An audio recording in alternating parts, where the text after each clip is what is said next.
while buffalo roamed. The wild western days of Colorado. The western frontier and its settlement. The stories of the wild days of the West were as popular then as they are today.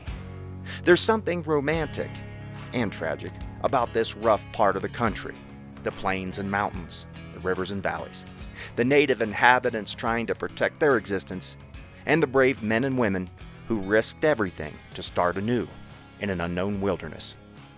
These are the stories of frontier Colorado, while buffalo roamed. Hello, this is J.B. Reynolds. Thanks for tuning in and welcome. In our story of wild western Colorado, Denver, Auraria, Arapahoe City, Boulder City, and Montana City are sparsely occupied, and the cold is approaching. Most of the frontiersmen and women are preparing for winter. The 58ers, the first non-native settlers who intended to stay as long as there was still hope, a reason to stick around. Placer gold was being found in quantities large enough to convince the miners that the mountains held the real fortunes, but those peaks remained mysterious. The snow and ice blocked admittance.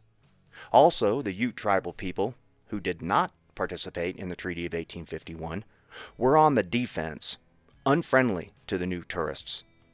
Back in the States, letters arrived from the frontier. First-hand accounts published. The gold fever grew as the winter months passed, but journeys westward were not practicable. The route, a wintry wasteland. The newspapers were happy to print stories from the gold fields. Some were accurate, half were exaggerated, and the rest downplayed the hysteria as humbug.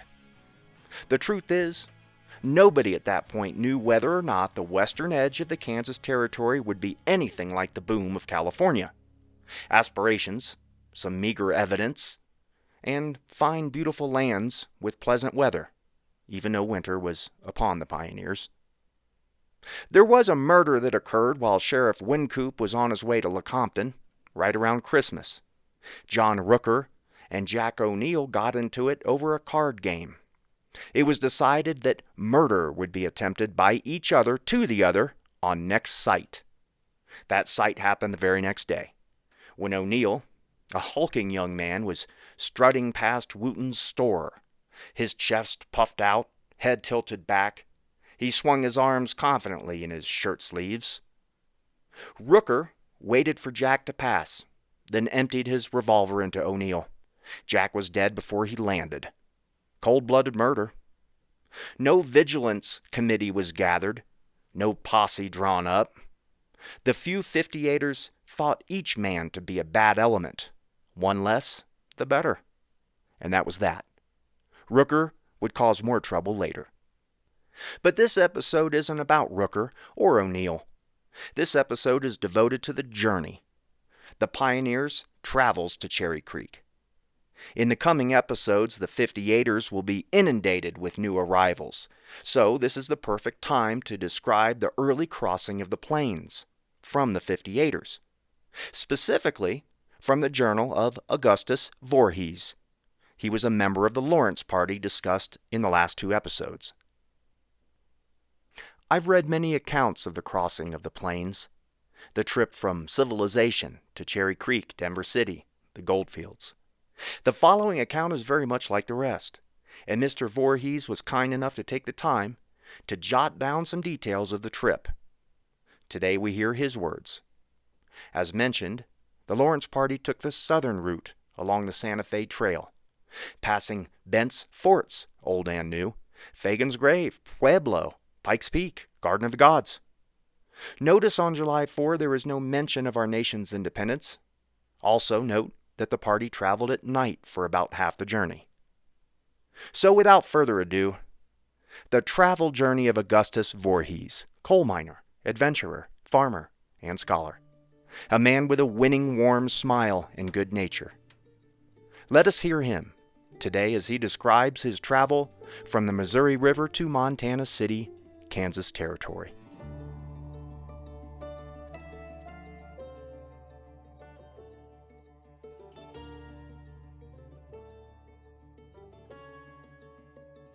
Left the coal bank on May 31st, started on foot. Overtook the train at Bluff Creek, walked 35 miles. June 1st, left camp with 10 wagons, drove to Council Grove 15 miles, found some very fine streams today, but little timber and fine prairie. Council Grove is built in a mud hole, but 10 or 15 houses. Saw 2 buffalo calves today. The guard fell asleep, and the cattle ran into the woods. Road quite rough, with many flintstones on the banks of the ravines. June 2nd, drove to Diamond Springs, which is the best I have seen in Kansas. It throws out 5 barrels of water to the minute. It is clear and cold, but little timber there. June 3rd, to Lost Spring, 15 miles. It is on the prairie. No timber in sight, prairie very fine. Saw 2 or 3 antelope. Met a party of soldiers returning from Mexico, escorting a party of officers and their families home. June 4th, our cattle ran, or were driven off by the Indians this morning. Found them in a hollow 5 miles off, drove 16 miles to the cottonwood. Found timber today, but little on the cottonwood, but fine prairie. Another team came into the train today. June 5th, remained in camp today. Holmes came in today. We now have 9 ox teams, 2 horse teams, and 1 mule team, 50 head of cattle, 46 men and 2 women and 1 child, 8 loose horses. The boys caught a few small fish today. Fine water in the cottonwood. June 6th, drove 24 miles to Turkey Creek and found no wood. Saw lots of antelope and buffalo carcasses. Fine prairie. June 7th, drove 21 miles to the Arkansas. Saw several herd of buffalo. 1 was killed, got but little meat. It was too far from the road, but little timber on the river and little water. The banks are quite high. They are building a bridge here. The timber is cottonwood and box elder. June 8th, 15 miles to Crow Creek, saw buffalo. 1 came up the opposite bank of the river this morning. It met the mail train and crossed over. A horseman put after him and killed him. I went off the road and killed a cow, but she was too poor to eat. Camped on the east side of the creek. June 9th. It rained last night. Looked rainy. Drove 1 mile to Big Crow Creek. Camped on the east bank on the bottom. It rained all the afternoon and all night. Some of the boys went out hunting. Killed 1 buffalo 10 miles from camp. 1 man got lost in the rain. Did not come in that night. June 10th. Moved camp up on the hill out of the water. The creek raised 12 feet last night. Put a rope across and drew our clothes over, and 8 of us swam over and then went to hunt for our lost man. Did not find him. I killed another cow, and 1 other was killed, but was so far from the camp that we did not get any meat, but the tongues. Water fell 3 feet today. June 11th. Water still too high to cross. Did not hunt today. Yesterday there came a herd of buffalo near our camp, and the cattle followed them 5 miles before they stopped. There came 7 Arapahoes and 1 car to our camp today. They brought a letter from our lost man who turned up at Camp of Hunters 18 miles ahead of us, gave them some coffee and crackers. June 12th. Left camp and fixed a new crossing 1 mile above and got over at noon. Ate dinner and drove 13 miles to Plum Buttes, which is a high sand bluff, covered with scrubby plum sprouts. Think there is no water there in dry weather. The boys killed 4 buffalo this afternoon near the road. June 13th, left camp at 4 o'clock and drove to the Big Bend 7 miles and got breakfast. No timber but small brush, then drove to the Walnut Creek and camped at Allison's trading post and stopped for Sunday. Had a call from some Cheyennes and Arapahoe who are camped up the river, saw 7 tame buffaloes. June 14th, the mail met us this morning. Drove to Pawnee Fork 25 miles, past the Indian village of 200 lodges and 800 warriors, Cheyennes and Arapahoes with some Comanche and Apache, about 2,000 men, women, and children. They came out in swarms to beg and trade moccasins and buffalo robes. I bought a pair of moccasins for my old neck handkerchief. Johnny D. Miller got a robe for an old blanket. We passed Pawnee Rock. It is sandstone. It is cut full of names. Found no water today. Walnut is a fine stream. Camped on Pawnee Fork. It is a fine stream. Saw no buffalo today. Found some ripe mulberries on the river this morning. Fine timber on the Walnut. Sent 1 letter to Anne and 1 to Uncle by the mail. June 15th. Remained in camp until 5 o'clock, then drove all night. Got to Coon Creek, 30 miles at 5 o'clock in the morning. Found no water the whole distance. We took the cutoff, which is to the north of the river road, which turns to the left 45 miles west of the Pawnee Fork, which road it is necessary to travel in the dry season, as there is no water on the cutoff until we strike the river 65 miles on. The river road is 20 or 30 miles longer. We found plenty of water on Coon Creek, but it soon goes dry. June 16th, remained in camp until 1 o'clock and then drove to White Creek 20 miles. Not much water but good grass. Got there at midnight. June 17th. Drove to the river 15 miles. The river at this place is about 80 rods wide with 1 to 3 feet of water. The current is very swift. The bottom is quicksand. Camped on the Arkansas River. No timber, except here and there a tree. The water is as muddy as the Missouri River. The beaver cut off the young timber. June 18th. Drove 15 miles today. Camped on the river, a party of Californians of 5 men on their way home. They came on mules by the way of Santa Fe. I sent 1 letter to father and 1 to Mr. Leonard. Passed Fort Sumner, which is built of sods. June 19th. Drove 15 miles, camped on the river. Passed the fort on the Santa Fe road. Saw some teams crossing. They cross with half of a load at a time. We did not cross. We met a party of Cheyenne who were camped above us. Still no wood. June 20th. Drove 20 miles. We men would have laid over today, but the Indians came into camp so thick we found they would eat us out of house and home if we laid still. We passed them. There were 100 lodges, mostly old men, squaws, and children. Mr. Peck bought a pony for $7.50. June 21st. Remained in camp all day and kept Sunday. June 22nd. Drove 20 miles, camped on the bank of the river, still no timber and no water except in the river, no grass except on the bottom. June 23rd. Drove 18 miles, camped on the river, still no timber. I found a small spring in a ravine of clear water. We got 1 antelope today. It is fine eating. The country is getting rough. June 24th. Drove 20 miles and camped on the river, met the Comanches. There is a camp up the river. I killed a prairie dog. Our mess got a large rabbit, which is fine eating. June 25th. Camped on the river. Found a fine spring at noon, which is the first clear, cold water since we left Lost Spring. The country is getting more broken, with more timber on the river and a few trees in the ravines. June 26th. Drove 20 miles and found plenty of wood for Sunday. Saw several antelope. Crossed Sandy Fork. There is no water in it, except what runs through the sand. June 27th. Remained in camp and kept the Sabbath. One of the men caught a fawn. Had a visit from 2 Apache from Bent's Fort. June 28th. Drove 10 miles to Bent's Fort. Camped near it. The fort is built on a bluff near the river. It is built of sandstone 100 feet wide and 200 long, 13 rooms inside with a large yard. The walls are 16 feet high. The rooms are covered with timber and gravel, with a breastwork around the top with portholes for cannon, of which they have 2 pieces. The river is very rapid at this place. June 29th. Drove 20 miles, camped on the river, got an antelope today, got a glimpse of Spanish Peak in New Mexico. It is a peak of the Raton Mountains. It looks like a thundercloud. June 30th. Drove 15 miles, camped on the river. Bent's old fort, it is in ruins. It was built of adobe. Got a deer today. Could distinguish snow on Spanish Peak and got sight of the Rocky Mountains. July 1st. Drove 16 miles. Found some gold in the river sand today. Passed the dry bed of a lake with some salt on the bottom. Passed some high bluffs with plain indications of coal. The sagebrush made its appearance today. It makes fine wood and grows from 2 to 10 feet high. July 2nd. Drove 20 miles. Camped on the river. Found a new variety of cactus. It grows like a deer's horns. The flowers resemble the rose. Killed several large rattlesnakes. I skinned 2. July 3rd.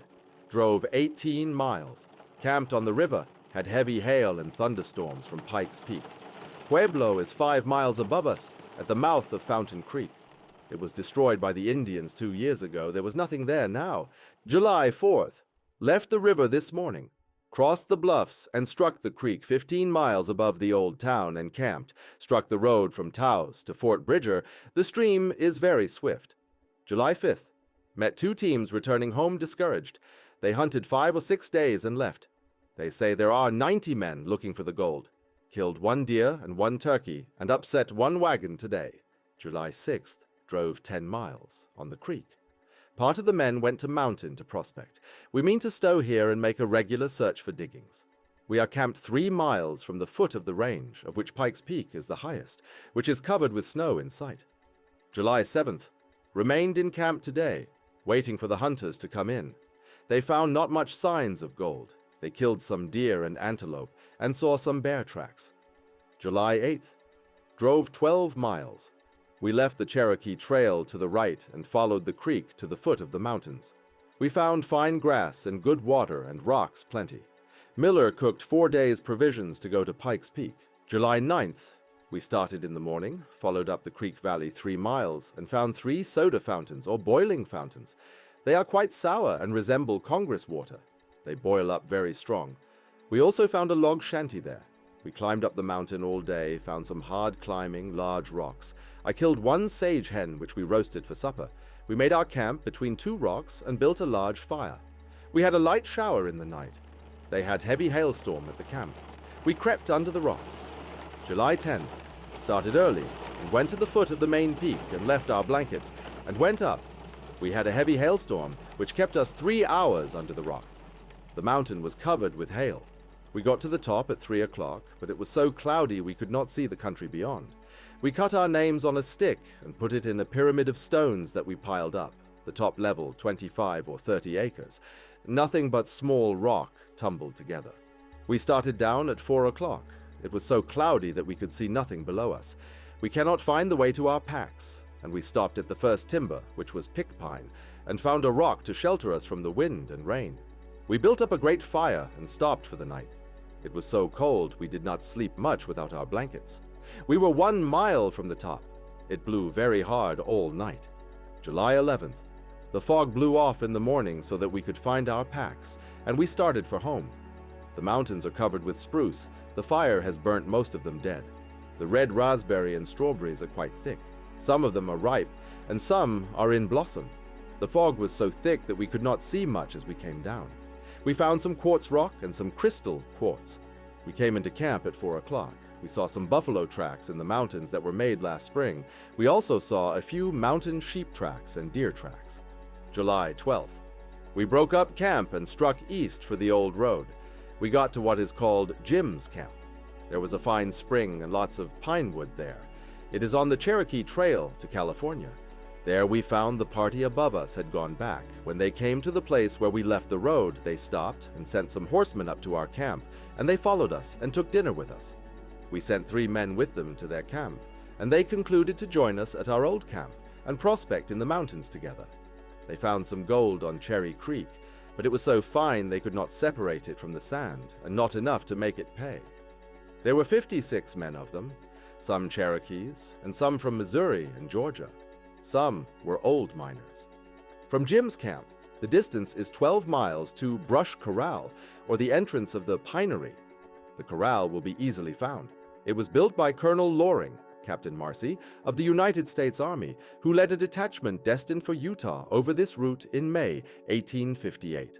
The next camping places: O'Falley's grave in an amphitheater of hills and rocks, a peaceful valley watered by a beautiful stream. O'Falley was one of the victims of Colonel Loring's march. From O'Falley's grave to the head of Cherry Creek, the road is still through the pinery, 14 miles, thence 35 miles. Water all the way to Cherry Creek Diggins. Cross the creek at the first road that leads across. After traveling 2 miles, you will reach the Platte, which, followed up 5 miles, will bring you to the Diggins. The Diggins, Montana City.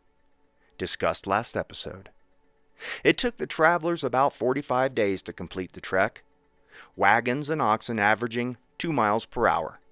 Many folks walked, attempting to keep their farm animals together. If you've ever made the journey across the plains, you know the feeling of Kansas. The view quite consistent for what seems like 3 weeks, traveling at modern highway speeds, though it's more like most of 1 day. Today, the buffalo that once blacked out the plains are gone, as are the wandering tribal people who thrived between the creeks, rivers, and buttes. There are farms today and ranches along the old route, but the land steadfastly appears very much the same as it did while the buffalo roamed. My friends, that's all for today. Thank you so much for listening. In a couple Sundays, we'll meet here again, and there will be big news on the western edge of the Kansas Territory. A new discovery that will make the changes that are occurring near the base of the Rockies permanent. We'll see you next time. Thank you again. This is J.B. Reynolds, copyright 2025.